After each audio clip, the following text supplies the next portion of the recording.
আমাদের civil court গুলা এখন কিন্তু ল্যান্ড কোর্ট, জমির মামলা কোন মামলা আমাদের কাছে নেই। কারণ কি? কারণ হচ্ছে সমস্ত কমার্শিয়াল ডিসপিউট গুলো চলে যাচ্ছে আর্বিট্রেশনে। আর্বিট্রেশন অ্যাক্ট হওয়ার পরে সরকারের যত প্রতিষ্ঠান, ওয়াকদা, রেলওয়ে, পিডিবি, আপনার গণপূর্ত, প্রত্যেকে যখন কন্ট্রাক্ট করে দেশে বিদেশে যেখানেই করুক, তারা একটা ক্লজ দিয়ে দেয়, in case of any dispute arising out of this contract, the dispute shall be referred to arbitration. That's all. Civil court jurisdiction out. They are not coming before us. If it is international arbitration, place of arbitration, Singapore. Language, English. So our advocates community is out. Our judges are out. So this is the reality. এখন আমরা যদি যে মামলার মূল্যায়ন হচ্ছে 25,000 টাকা, 25 লাখ টাকা, সেই মামলা যদি 30 বছর আমি রেখে দিই হাইকোর্ট পর্যন্ত, at the end of the day, it is a fantasy. আমরা কি দিচ্ছি আমার ক্লায়েন্টকে ভাবতে হবে।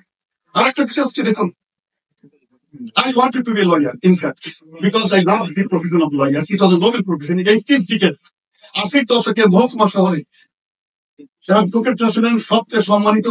রাজনীতি বলেন, সংস্কৃতি বলেন, সামাজিকতা বলেন, সব জায়গায় তাদের নেতৃত্বে অল্প আয় চলতেন, ব্যস্ত সম্পূর্ণ হোটেল, রেস্টুরেন্ট, চায়ের দোকানে কোনোদিনও কোনো অ্যাডভোকেট দেখবেন না, সবাই তাদের সালাম দেন, তাদের অত্যন্ত ভক্তি শ্রদ্ধা করা হতো। That was the noble profession. এখন যে বললাম যে এখন 30,000, 31 লক্ষ হয়ে গেছে ভাতা করতে। অনেক বলেছেন সরি হ্যাঁ 30,000। এখন একজন জজ স্যার, উনি হচ্ছেন কাউন্টার অফ দ্য জাজ, an advocate is a counter of the জাজ। একজন জজ স্যারের চেম্বার আছে না, তার সাপোর্টিং স্টাফ আছে, এইগুলো তার একজন লয়ার তো লাগবে। উনি কিভাবে, হাউ ইউ উইল প্রিপেয়ার? ওনার যদি কোর্টে একটা বসার একটা রুম না থাকে, ওনার যদি ডেস্ক না থাকে, ওনার যদি ওখানে বসে কাজ করার মতো পরিবেশটা থাকে, how you will represent the case before the জাজ? This are the very primary requisite, লয়ের সাথে এগুলো লাগবে। তাদের একটা আইন ব্যবস্থা থাকা দরকার। He is an officer of the court. Just must look into it. আমরা দেখেছি যখন রিসেন্ট কোর্টে কাজ করতাম তখন খুব বেশি করে দেখতাম। এই বেশি করে দেখতে গিয়ে সমস্যা হয়ে পড়েছি। ঢাকা কোর্টের লয়ার সাহেবদের জন্য চেম্বার করতে গিয়ে একটা জানেন আপনারা, একটা জমি, একটা আমার দাম প্রপার্টি 50 বছর ধরে একজন মোহরা ওটা দখল করে থাকে। আমাকে তখন সবাই বললো, আপনি সাইডে দিয়ে আমাদেরকে দেন, ডিসি সাহেবকে বলেন। আপনি বললেন ডিসি সাহেব শুনবে আপনাকে দিতে আপনার ভর্তি করে। I told DCs come with DC and others. They came in a body. I requested them in presence of the bar. শুধু বারের যারা ওনার না, বার, বিএনপি লয়ার্স, আওয়ামী লীগের লয়ার্স, সবাইকে নিয়ে বসলাম, সাথে ডেপুটি অফিসার সহ। আমি রিকোয়েস্ট করলাম সবার সামনে, আপনি এই বাড়িটা ওনাদেরকে দেন, ওখানে একটা বারোতলা বিল্ডিং, আমাদের লয়ারটা বসে জায়গা নেই, তারা কিভাবে কাজ করবে, তারা ডেস্ক নেন কিভাবে কাজ করবে। ওনার একটা কথা, ডিসি সাহেবের, স্যার আমি ওনাদেরকে দিতে পারবো না, ওনাদেরকে দিতে পারবো না, আমি আপনাকে দিতে পারি। He insisted on this. আমি বারকে ছিল না, উনি চলে গেলেন। পরে আবার বললাম, না আপনি আপনাকে আমি দিতে পারি। এবং উনি শেষ পর্যন্ত বার সবাই বলুন, স্যার আপনার দাবি দিয়ে আপনি আমাদেরকে দেন। আমি তাই বললাম, ঠিক আছে আমাকে দেন, আমি ওদেরকে দেবো না। তাই হলো, ওরা আমাকে ক্যান্সেল করে আমার দাবি দিয়েছে। আবার আমি কিন্তু চুক্তিও করে ফেলছি, পক্ষে চুক্তি আমি করে ফেলছি ওদের সাথে, বারের সাথে। আমি এক পক্ষ যে জমিটা আপনারা দেবেন, টাকা খরচ আপনারা বানাবেন, আমাদেরকে কিন্তু পার্কিং এর জন্য একটা প্লেস দেবেন আমাদের গাড়ি, এরপর চুক্তিপত্র রেডি, ঠিক আছে, গড়ি। আমি আর কিছু জানি না। মাঝে মাঝে ওরা আমাকে বলে, স্যার আপনি বলেন আমরা দখলটা দিয়ে ফেলি। আমি বললাম, না, ডিসি দখল দিয়ে দেবে, ডিসি আমাদেরকে দিয়েছে বরাদ্দ, ওদের তা ক্যান্সেল করেছে, উনি বল করতে, আপনারা কেন, আপনারা চাইন না। এইটা বললাম, আমি ভালো করছি, কারণ জানতাম আপনার ভিতরে অনেক কিছু ঘটে গেছে। হঠাৎ একদিন চিফ জাস্টিস এসে হাজির আমার কোর্টে। হঠাৎ আমি সিভিল মামলা করছি দুপুরবেলা, উনি পাশে, উনি এসে গেলেন, আমার পাশে বসলেন, কিছুক্ষণ আমার কাজ দেখলেন। আমি যখন উঠে নামলাম, নামার পরে উনি আমাকে প্রশ্ন করলেন, নামার পরে বসে ডাইরেক্ট একদম পয়েন্ট ব্ল্যাঙ্ক, আপনার তো ফ্ল্যাট আছে ঢাকা আছে না, আছে, আপনি কেন এখানে বাড়ি দিয়েছেন? আমার তো মাথায় নেই।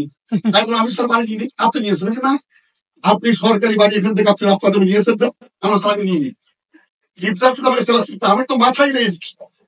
তখন বলে, দেখেন আপনি ভুল বলছেন না, আপনি খেয়াল করতে পারছেন না। তখন আমার মনে পড়লো ঘটনা সেটা, তখন স্যার একটা বাড়ির ব্যাপার আছে, কথা বলেই আমি ঘুরে এসে, উনি তো আমার চেয়ারে বলছেন, আমি আমার চেয়ারে উনি বলছেন, ঘুরে এসে ড্রয়িং খুলে ওই চুক্তিপত্রটা ওখানেই ছিল, বিএনপির ওর সামনে আছে, এই লেখাটা দেখেন। উনি ওইটা পড়লেন পুরা, বলে আমাকে একটা প্রশ্ন করছিলেন কি, আপনি কি লয়ার ছিলেন? আমি বললাম, স্যার আমি লয়ার হতে পারি, তার আগে আমি বিসিএস দিয়ে জজ হয়ে গেছি। তো উনি কি বললেন, উনি বললেন ওদের সম্পর্কে আপনার তো ধারণা নেই, আপনার এই চুক্তি মানবেই না। যাও ঘটনা কি হয়েছে আমি জানতাম না, পরে কি হয়েছে শুনেন।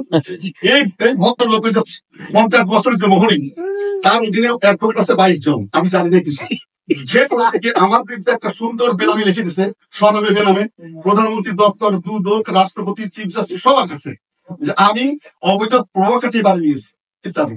আর আমার বিরুদ্ধে একটা মামলা করেছে হাইকোর্টে, রিট, আমি সেটা জানতাম না, রিট করে দিয়েছে একটা। তো ওই চিফ জাস্টিস মহোদয় করেছেন কি, মাত্র চিফ জাস্টিস পরের দিন, এটা ব্যতিক্রমী একটা ঘটনা, উনি ওই নথিটা হাইকোর্ট থেকে নিয়েছেন, হাইকোর্ট থেকে ফুল বেঞ্চ বসে ফুল বেঞ্চে এই মামলাটা দিয়ে জাজমেন্ট সরাসরি দিয়ে দিয়েছে, সরাসরি জাজমেন্ট দিয়েছে। কি জাজমেন্ট? জাজমেন্ট হচ্ছে এইটা বাপ তৈরি করবে, তৈরি করার পরে ম্যানেজমেন্ট দায়িত্ব জেলা থাকবে, এই 6 তলা পর্যন্ত এটা একদম ডিটেইল একটা জাজমেন্ট দিয়ে দিয়েছে ফ্রম দি অ্যাপেলেট ডিভিশন। এটা কিন্তু হাইকোর্টে কোনো জাজমেন্ট হয়নি। So this all the time I know the free of travel something. এখন দেখুন লয়ারদের প্রফেশন, আমি পৃথিবীর বিভিন্ন জায়গায় আপনার বিভিন্ন প্রকারে যাওয়া হয়, আপনি পড়ছিলেন কোনো দেশে জমি কিনতে গেলে, আপনি জমির কোনো চুক্তিপত্র করতে গেলেন, you must have a authentication by the advocate. লাগবে না? লাগবেই। আমার দেশে লাগে না কেন? আমি বলি যে আমাদের অ্যাডভোকেটসদের জন্য নতুন আয়ের পথ কিন্তু খুঁজে বের করতে হবে। You will have to ensure that they can survive modestly, at least modestly. আপনি যে কোয়ালিটি ধরে রাখতে চান, কোয়ালিটি ধরে রাখতে চাইলে আপনাদের কিন্তু নিউ অ্যাভিনিউ বের করতে হবে। আর্বিট্রেশন বলি, মিডিয়েশন বলি, তারপরে লিগ্যাল কনসালটেন্সি বলি, তারপরে এই যে সমস্ত এই বিষয়গুলো কিন্তু বের করতে হবে, যে অ্যাডভোকেট সাহেবদেরকে এই সমস্ত বিভিন্ন ভাবে যুক্ত করা, শুধুমাত্র কোর্ট প্র্যাকটিসিং নয়, অন্যান্য দেশে যারা ল পাস করে তাদের একটা ক্ষুদ্র অংশ তো পড়ে আসছে। আপনি জানেন ব্যারিস্টার কাদের, আপনার জানার কথা যেহেতু আপনি ব্যারিস্টারি করেছেন, বড় একটা অংশ কিন্তু এইভাবে চলে যাচ্ছে, তাই না? আমাদের এখানে সেই জিনিসটাকে এনশিওর করতে হবে। এবং আমি তো মনে করি যে সিভিল কেস গুলো পেয়ে যায় এই দলিলের ভুল, দলিলের লেখায় ভুলের কারণে কিন্তু অনেক সংকট উৎপত্তি হয়।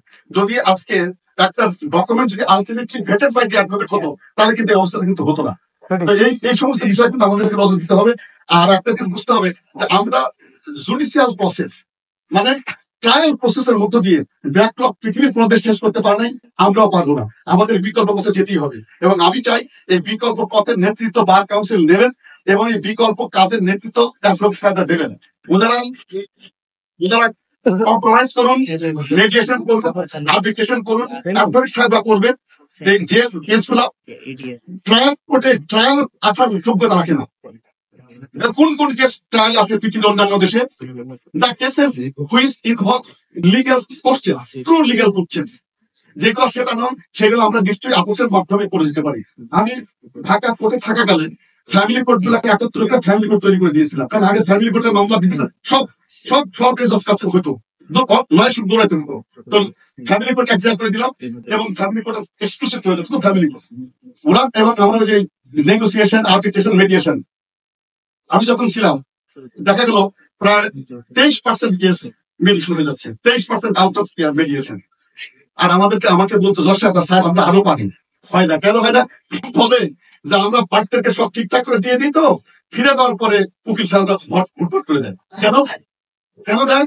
যে ওনারা ধারণা করেন, ওনার ধারণা হচ্ছে এটা, if the case runs then I will get fee from the trial court, then if any judgment it will go to the court of appeal, I will bring the court of appeal, then I will go to the court of litigation. So this is their understanding, but this is not correct. Correct view হচ্ছে যদি আমরা দ্রুত আমাদের এই প্রক্রিয়ার মধ্য দিয়ে একটি মামলা চিরতর নিষ্পত্তি করতে পারি, চিরতর ফর এভার, তাহলে কি হবে? তাহলে হচ্ছে যে নতুন নতুন মামলা দ্রুত আসবে। যখন আপনার কাছের লোকটা দেখবে এই লোক গেছিল মামলা নিয়ে কোর্টে, 6 মাসের মধ্যে নিষ্পত্তি হয়ে রায় পেয়ে গেছে, তখন সে কিন্তু তার মামলাটা নিয়ে আসতে সাহস পাবে। এখন কিন্তু অনেক মানুষ সাহস পায়নি। আর একটা হচ্ছে যে পুরন মামলা, একটা কথা আছে যে পুরন মামলা আমরা আগে করবো এবং ওই যে